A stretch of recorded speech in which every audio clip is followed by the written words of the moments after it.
शिव ही सुंदर है, जागो उठ कर देखो, जीवन जो उजागर है। सत्यम शिवम सुंदरम, हो सत्यम शिवम सुंदरम, हो सत्यम शिवम सुंदरम।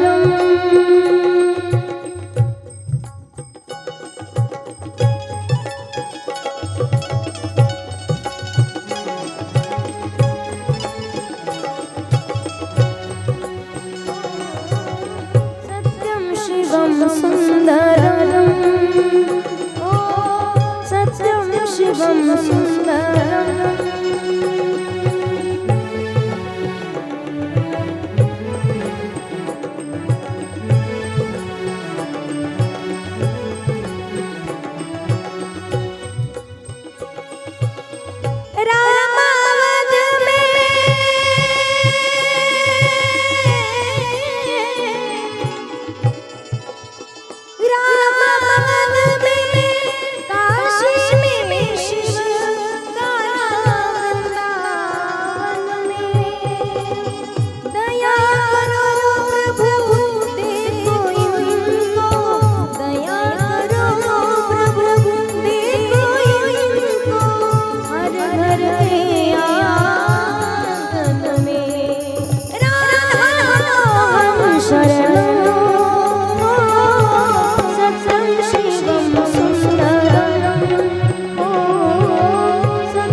ईश्वर सत्य है, सत्य ही शिव है, शिव ही सुंदर है।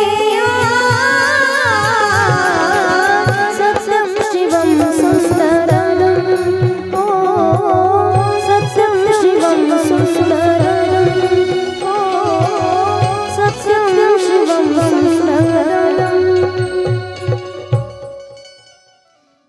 रामावत में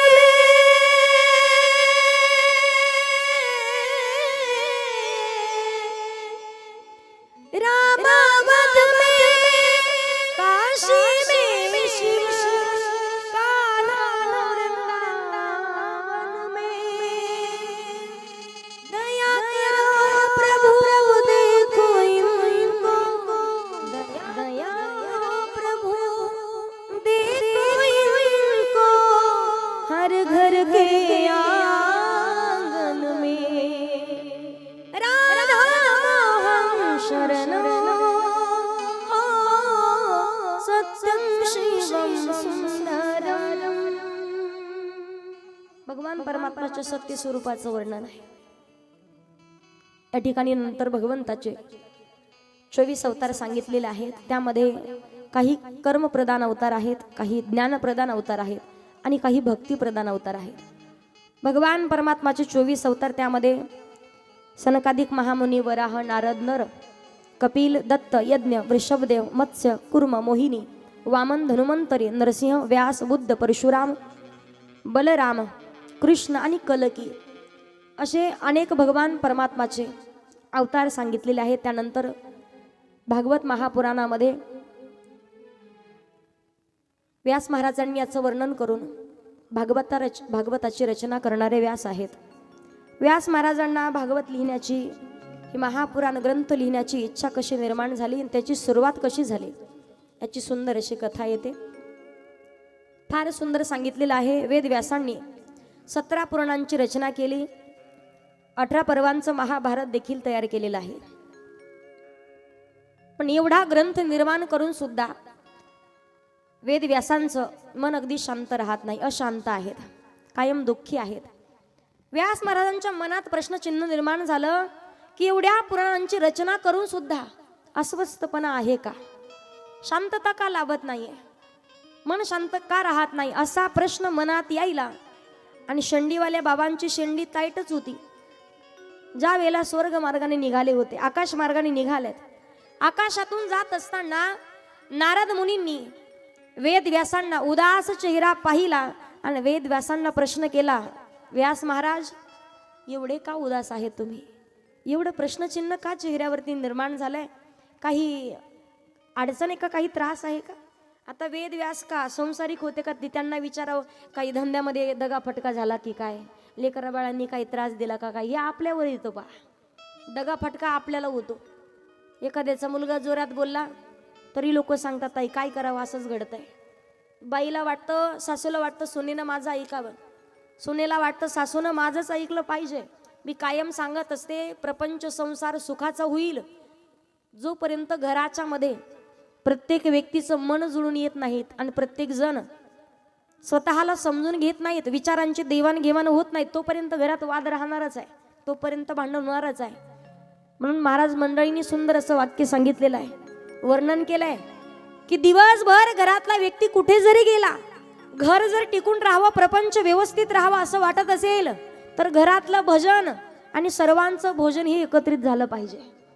तशाशिवाय विचाराची देवाणघेवाण होत नाही आणि विचारांची देवाणघेवाण झाल्याशिवाय घर परिवार प्रपंच आनंदात आणि सुखात चालत राहत नाही. प्रत्येकाच्या पाठीमागे काळजी आहे. मी कायम सांगत असते, सासवांना आणि सुनांना सुद्धा विनंती आहे, सुनबाईनं स्वतःच्यातला फक्त उर्मटपणा जर कमी केला आणि सासूबाईनं स्वतःच्यातला कर्मटपणा जर कमी केला तर एकमेकींच्या मध्ये कधीच भांडण होणार नाही. 50 ओलांडली की सासूबाईनं कधीच किचन मध्ये डोकं घालायचं नाही की भाजीला तेल किती टाकणार, चहाला साखर किती टाकणार. प्रपंच संसार सुखात सांभाळायचा, प्रॉपर्टी टिकून ठेवायची की पूर्ण विकून टाकायची, तिच्याच तर हातात आहे ना. जिवंतात तोपर्यंत पाहणार आहेत तुम्ही, पण तुम्ही निघून गेल्याच्या नंतर सगळ्या गोष्टी तिच्या हातात, तिच्या ताब्यात जाणार आहेत. घराघरांच्या मध्ये सुद्धा उदासीनता प्रत्येकाच्या मध्ये आहे. एखाद्या ग्रंथाची निर्मिती करायची असेल तर कित्येक परिश्रम करावे लागतात. नारद मुनींचा आपण त्याला अंटिना म्हणतो, शेंडी ताईटच आहे. शेंडीचं काम, अंटिण्याचं काम काय होतं? पहिल्या काळातला विचार केला तर काय करायचं, ते रेंज पकडण्याचं काम करायचं, बरोबर. आणि त्यातून पावसाळ्याचे दिवस यावा, पावसाळ्याचे दिवस यावा आणि ती कलर टीव्ही राहायची घरात छोटी छोटी. पण त्या टीव्हीवरती सुद्धा चित्रपट पाहण्याचा आनंद काहीतरी वेगळा होता. सगळ्यांनी एक चित्रपट पाहिला असेल पा, चिमणी पाखरू पाहिलाय ना? लहान लेकरापासून म्हाताऱ्या माणसापर्यंत प्रत्येक जण रडत राहायचे. चित्रपट पाहण्यात, सगळेजण एकत्रित पाहण्यात, एखादा कार्यक्रम पाहण्यात, त्या टीव्हीवरती सुद्धा आनंद होता. प्रत्येकाच्या हातात 50-50 आणि 1.5 लाखाचं सुद्धा यंत्र आहे, पण तरी सुद्धा तो आनंद आता भेटत नाही. पावसाळ्याचे दिवस चालू झाले की तो अंटिनावरती राहायचा, रेंज गेली रे गेली ना आली रे आली. एक जण टीव्ही जवळ राहायचं, एक जण दारात राहायचं, एक जण घराच्या बाहेर वाट्यावर आणि एक जण वर. मग एकमेकाला सांगायचं, लोकेशन देत राहायचं, आली की नाही, आली की नाही. त्यातून फिरवत जायचं रेंज कोणत्या दिशेला येते नेमकी. त्यातले काम, गावात एखाद्याच मुलाला रेंज आणण्याचं काम जमायचं जरा शेजाऱ्याच्या, ते येऊच तर टीव्ही बंद. आणि त्यातून चांगली जरी एखादा सिरियल जर चालू असेल, काही चालू असेल तर सगळे तुळतुळ, हे कधी येतंय, हे कधी येतंय, अशी भानगड राहायची. पहा, ती तरी घरामध्ये एखाद्या टीव्हीचं रेंज पकडण्यासाठी तो अंटिना काम करायचा. पण नारद मुनींची शेंडी कायम टाईट आहे का? पूर्ण सृष्टीचं, सगळ्या काही गोष्टीची रेंज ही नारद मुनींना प्रत्येक गोष्टीची माहिती राहायची आणि प्रत्येक गोष्टीची खबर घेण्यासाठी तो अंटिना टाईट राहायचा, ती शेंडी राहायची. ज्या वेळेला विचारतात, नारद मुनी विचारतात की व्यास महाराज असे उदास का आहेत? ते म्हणे, एवढा मोठा महाभारत सारखा ग्रंथ निर्माण केलाय, 17 पुराणांची रचना केली, पण तरी सुद्धा मन अशांत आहे, काय करावं? म्हणतात महाभारताचं एवढा मोठा ग्रंथ आहे. नारद मुनी सांगतात, तुम्ही भगवान परमात्माचं नामचिंतन करणारा आणि भगवंताच्या स्वरूपाचं वर्णन करणारा एखादा ग्रंथ निर्माण करा. म्हणे केलाय ना. कोणता ग्रंथ? म्हणे महाभारत सारखा ग्रंथ निर्माण केलाय.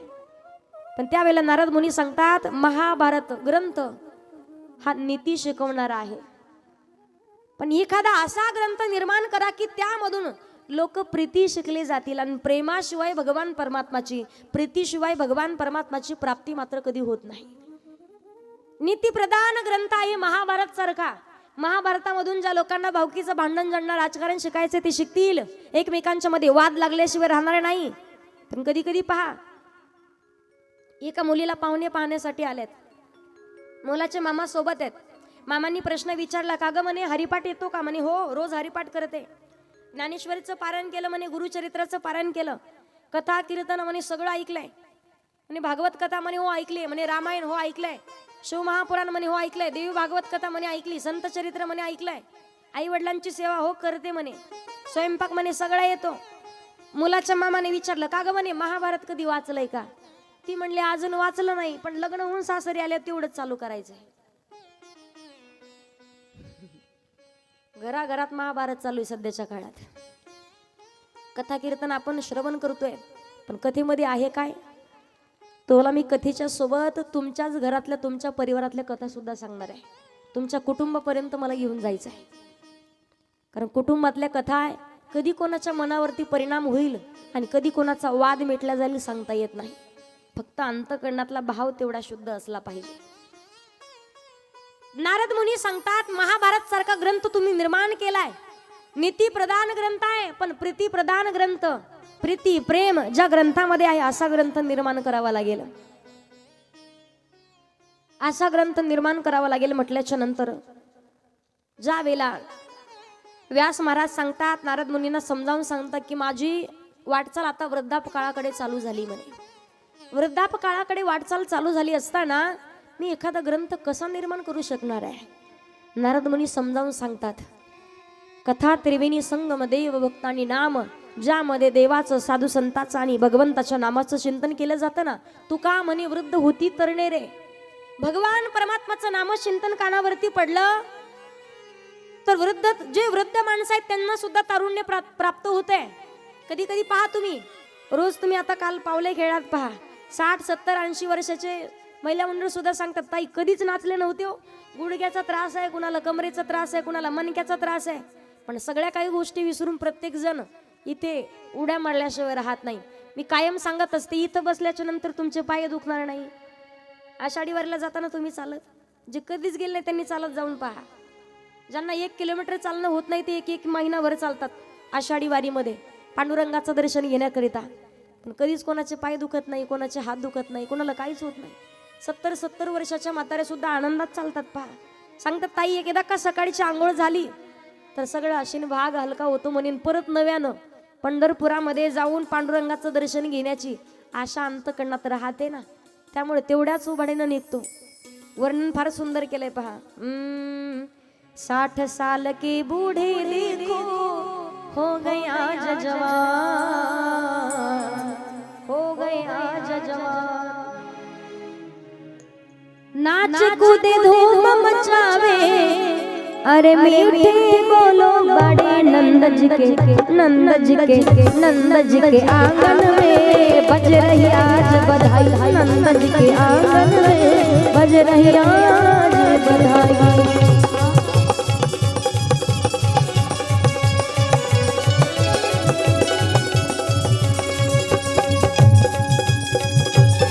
हरी बोल, सगळ्यांनी टाळी वाजवायची.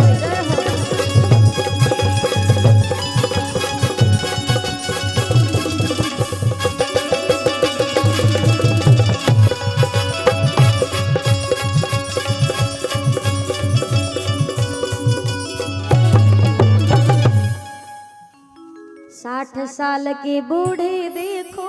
उद्यापासून उत्सव चालू होणार आहे. एकदा का भगवान परमात्मा जन्म झाल्याच्या नंतर प्रत्येक जण स्वतःचं वय विसरून नाचतो. 60 साल के बूढ़े देखो हो गए आज जवान, हो गए आज जवान. नारद मुनी व्यास महाराजांना समजावून सांगतात, भगवंताच्या नामचिंतनाची ताकद आहे. तुका म्हणे वृद्ध होती तरणे रे. काळजी करू नका, तुमच्यामध्ये आपोआप चेतना निर्माण होईल आणि चेतना निर्माण होऊन तुम्ही भगवान परमात्माचं नामचिंतन कराल. काळजी करू नका. एखादा महापुराण ग्रंथ सुद्धा निर्माण करण्यामध्ये तुम्हाला मदत होईल. काळजी करू नका. व्यास महाराज ज्या वेळेला ऐकत नाहीत यासाठी नारद मुनी व्यास महाराजांना सांगतात की मी तुम्हाला माझ्या गत जन्माची, पूर्वजन्माची कथा सांगतो. पूर्वजन्माची कथा सांगू लागलेत नारद मुनी. सांगतात, व्यास महाराज, पहिल्या काळामध्ये, पहिल्या जन्मामध्ये मी एका दासीचा पुत्र होतो. माझं नाव रामदास. दासीचा पुत्र असताना माझी माता रात्रंदिवस लोकांची धुनी भांडी करायची, रोजानं काम करायची. वडील मी लहान असतानाच आमचे वडील आम्हाला सोडून निघून गेलेत. माझी आई दिवसभर कष्ट करायची, पण माझ्यासाठी कित्येक कष्ट करून रोज संध्याकाळच्या वेळेला आनंदानं आम्ही एकत्रित राहायचो. निस्वार्थ मनानं माझ्यावरती प्रेम करणारी या जगामध्ये, या विश्वात फक्त माझी माताच होती.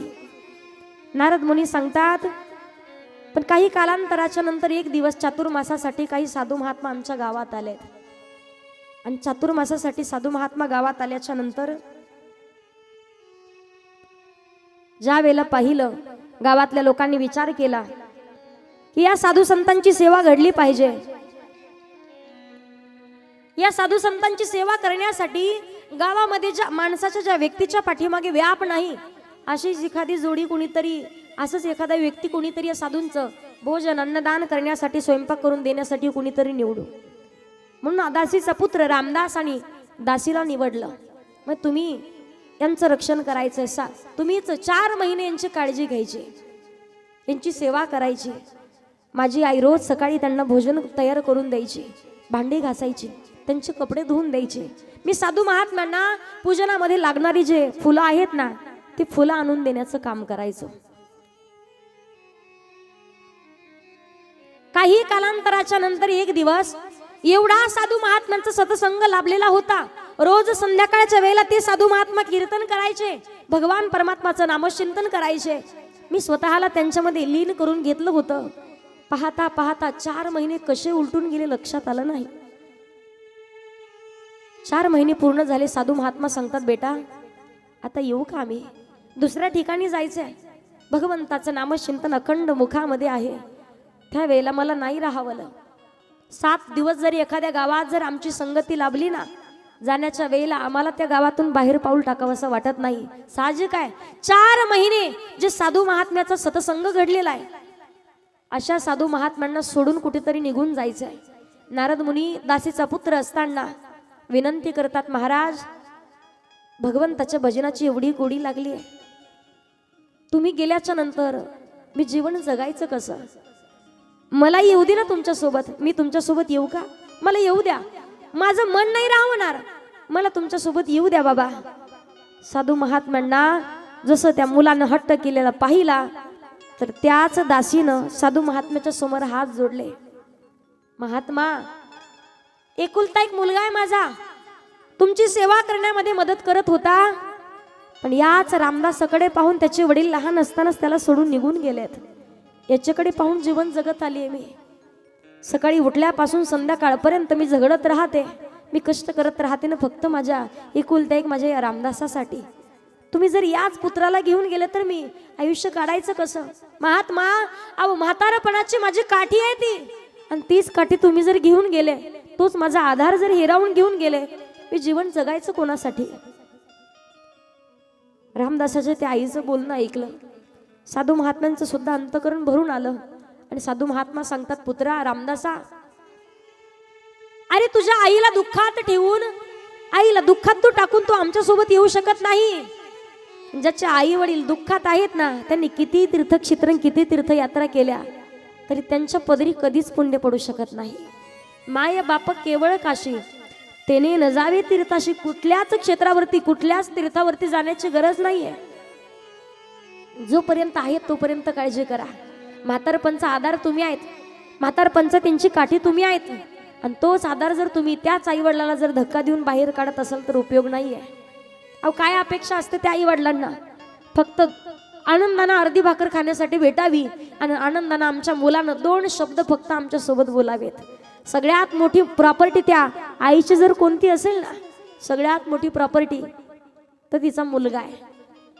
किती मोठी नोकरी तुमच्या हाती लागू द्या, 1.5 लाख रुपये तुम्हाला पगार आहे, आणि पहिला पगार घेऊन तुम्ही तुमच्या आईच्या जवळ जा, त्या आईला तुमच्या पगाराची अपेक्षा नसते हो. तो पगार जर पहिलाच तुमच्या आईच्या हातात दिला ना, एवढे आनंद अश्रू डोळ्यातून येतील, आणि भरभरून आशीर्वाद देईल की जगामध्ये देव सुद्धा तेवढे आशीर्वाद देऊ शकत नाही आपल्याला. आईला दुःखात ठेवून, संकटात ठेवून जाऊ शकत नाही. जोपर्यंत जिवंत आहेत तोपर्यंत अन्न अन्न करून मरावं लागतो आणि गेल्याच्या नंतर पुण्यस्मरणाला मग 1.5-2 लाख रुपये खर्च करतात. पुण्यस्मरण कशाला 10-10 हजार लोक जमा करताय? काहीच गरज नाहीये. जोपर्यंत आई वडील जिवंत आहेत तोपर्यंत सेवा करा त्यांची, तोपर्यंत आनंदाने त्यांचा सांभाळ करा आणि शेवटच्या श्वासापर्यंत फक्त त्यांच्या सोबत राहून आनंदानं अर्धी भाकरी त्यांना पोटभर खाऊ घाला. सुखाने आनंदाने देह सोडतील आणि कधीच पितृदोष तुम्हाला लागणारच नाहीये. निघून गेल्याच्या नंतर 1.5-2 लाख आणि 10-10 लाख रुपये खर्च करून 50-50 हजार लोक जमा करून उपयोग नाहीये. आहे तोपर्यंत सेवा. आणि सांगतात साधू महात्मा त्यात रामदासाला समजावून सांगतात, रामदासा अरे ज्याला परमार्थ सुखाचा करायचा आहे ना त्यांना अगोदर प्रपंच सुखाचा करावा लागतो. 2-4 लेकरं आहेत तर नंतर सांगावं आता संसाराचा त्याग करून मी हिमालयात चाललोय, ही शोभा देत नाहीये. अगोदर निर्णय घ्यावा लागतो. ज्याला देशावरती प्रेम करायचं आहे, ज्याला जनतेवरती प्रेम करायचं आहे, ज्याला या मातीवरती प्रेम करायचं ना त्यांना अगोदर स्वतःच्या रक्तावरती प्रेम करायला शिकलं पाहिजे. जो कधीच स्वतःच्या रक्तावरती प्रेम करू शकत नाही तो या देशावरती सुद्धा कधीच प्रेम करू शकत नाही. नितांत स्वतःच्या रक्तावरती स्वतःच्या आई वडिलांच्या वरती नितांत प्रेम केलं पाहिजे. आणि सांगू तुम्हाला, ज्या व्यक्तीचे हात ज्या आई वडिलांची सेवा करतात ना, ज्या हाताने तुम्ही त्या आई वडिलांची सेवा केली ना, आयुष्यभर कधीच तुम्हाला भिकाऱ्यासारखं कोणाच्या समोरच तुम्हाला हात पसरण्याची वेळ नाही येणार. जो तुमचे हात तुमच्या आई वडिलांची सेवा केली जाते, फक्त तेवढ्या अंतःकरणातून सेवा करता आली पाहिजे.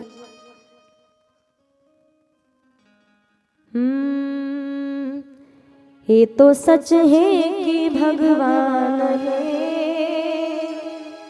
है मगर फिर भी अनजान है. धरती पे रूप माँ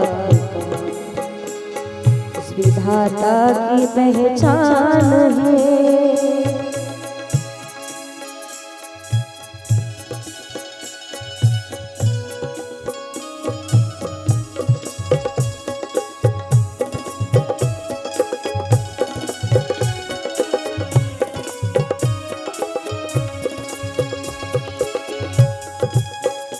जन्मदाता है जो नाम जिससे मिला, हम कर जिसकी उंगली बचपन चला.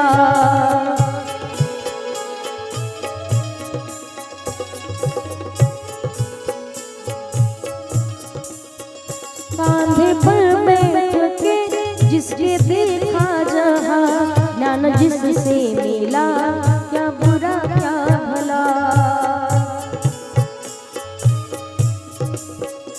कितने उपकार है क्या कहे, ये बताना आसान है. धरती पे रूप माँ बाप का उस विधाता के पहचान है.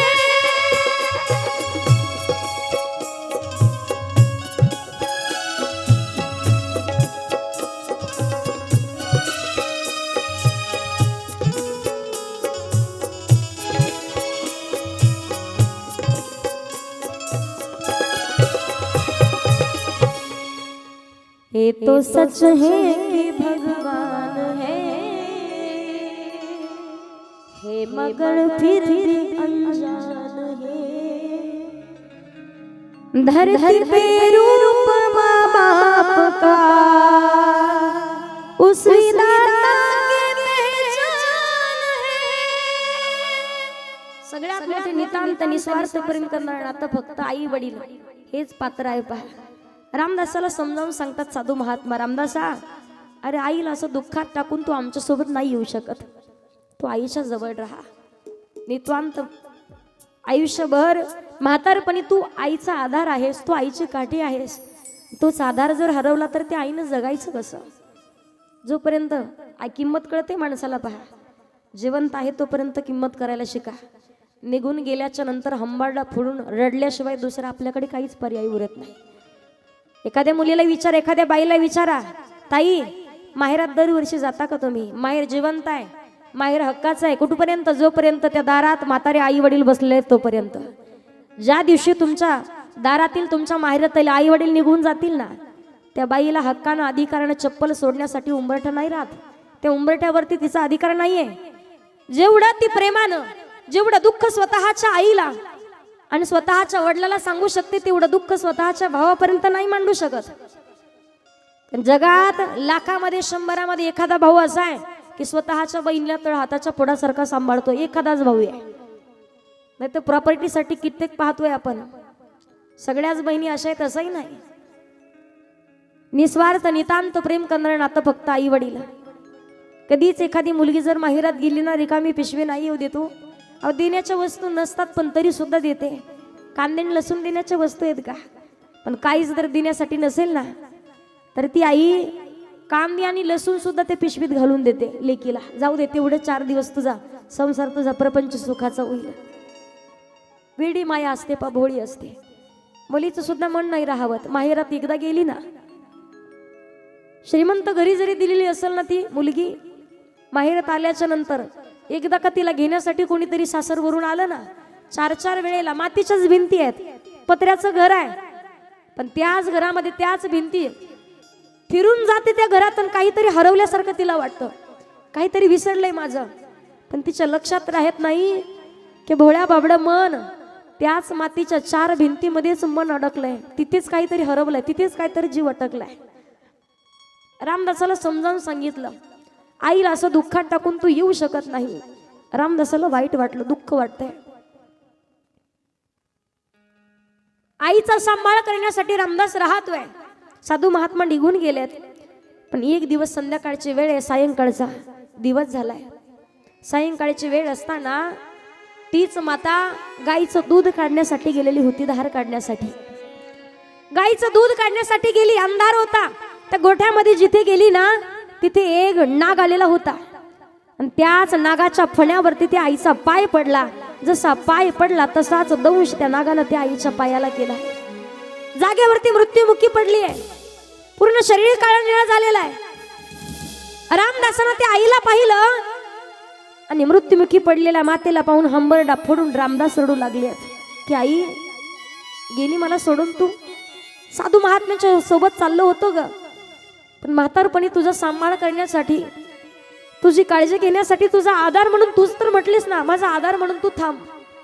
पण आई तूच मला तुझ्या अगोदर हे दुःख तू मला माझ्या वाट्याला का दिलंय? मला सोडून गेलीस आई. वाईट तर वाटलं होतं पहा. आई निघून गेल्याच्या नंतर खरोखर दुःख त्या मुलीला आणि त्या मुलाला सुद्धा होत असतं. रामदासाच्या जीवनात दुःख आहे. एकीकडून दुःखही होतं, एका डोळ्यातून आनंदाश्रू येत आहेत आणि एका डोळ्यातून दुःखाचे अश्रू येत आहेत. आनंदाश्रू यासाठी येत होते की आई निघून गेलीये. ज्या भगवंताच्या भजनामध्ये, ज्या भगवंताच्या नामचिंतनामध्ये जी माझी माता, जी माझी आई आडवी येत होती ना, ती कायमचं दुःख मिटून गेली. हे फक्त साधू महात्माच ताकदीनं बोलू शकतात. आपल्यासारख्याचा अधिकार नाहीये. साधूचं अंतकरण ज्यांचं ते सांगू शकतात, बरं झालं माता निघून गेली, देवाचं भजन राहिलं होतं, भगवंताचं नामचिंतन राहिलं होतं.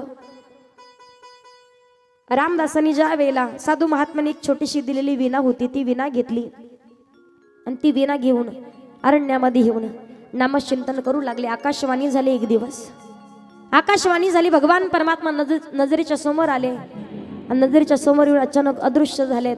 सांगितलं तेच रूप तुमचं वारंवार पाहायचंय. आकाशवाणी झाली. सांगितलं असंच नामचिंतन करा, विण्याचा झंकार करा.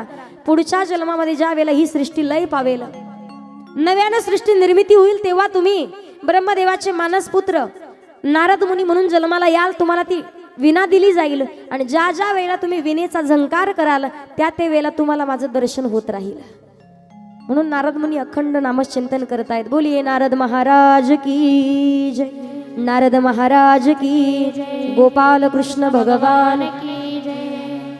गत जन्मामधील व्यास महाराजांना नारद मुनींनी सांगितलेली कथा ज्या वेळेला पटली, ती आवडली. गोष्ट आवडल्याच्या नंतर नारद मुनी व्यास महाराज विचार करतात, भगवान परमात्माचं नामचिंतन आपल्याला ऊर्जा प्रदान करणार आहे. अगोदर सांगितलं तुका म्हणे वृद्ध होती तरणे रे, काळजी करू नका, अखंड भगवान परमात्माचं नामचिंतन करत राहा. म्हणून याच ग्रंथाची निर्मिती करण्याच्या अगोदर वेदव्यासांनी गणपती बाप्पाला आव्हान केलं. पहा, गणपती बाप्पाचं पूजन करतायत.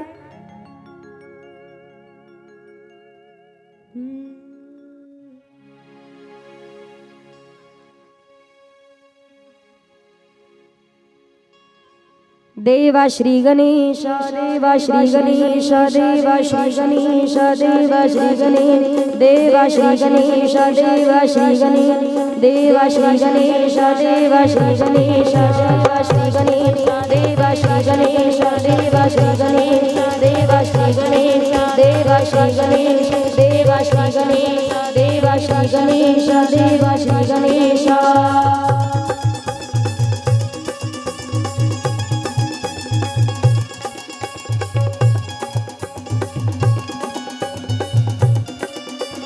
ज्वाला सी जलती है आंखों में जिसके भी दिल में तेरा नाम है। परवाही क्या उसका रंग कैसा है और कैसा परिणाम है। धरती अंबर सितारे उसकी नजरें उतारे, डर भी उसे डरा रे जिसकी रखवाली यारे करता साया तेरा है। देवा श्री गणेश देवा श्री गणेश देवा श्री गणेश देवा श्री गणेश देवा श्री गणेश देवा श्री गणेश देवा श्री गणेश देवा श्री गणेश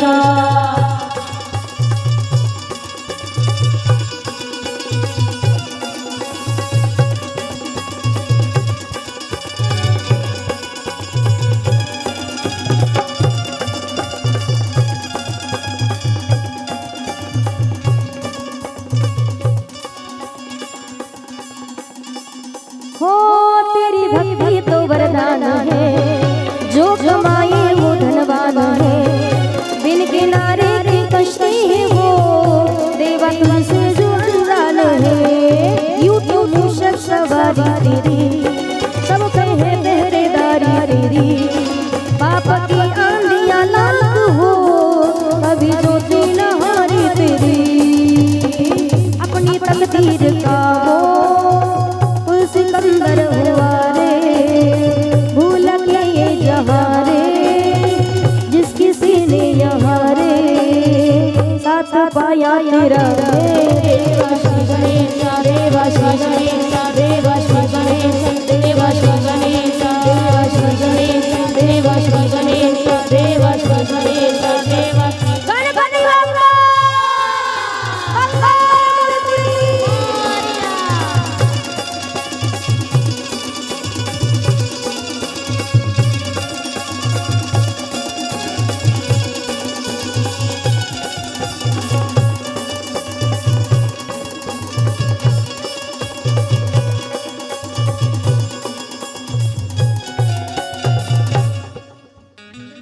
गणपति बाप्पा मंगल मूर्ति गोपाल कृष्ण भगवान की जय। ज्यावेळेला सूत महाराज व्यास महाराज गणपती बाप्पाचं आवाहन करतात, गणपती बाप्पा प्रगट होत आहेत। व्यास महाराज आणि गणपती बाप्पांच्या मध्ये काय संवाद होतो ते आपण पाहू, पण त्या अगोदर सगळ्यांनी 5 मिनिट आपापल्या जागेवरती उठून उभे राहायचे, सगळ्यांनी पावले खेळायचे।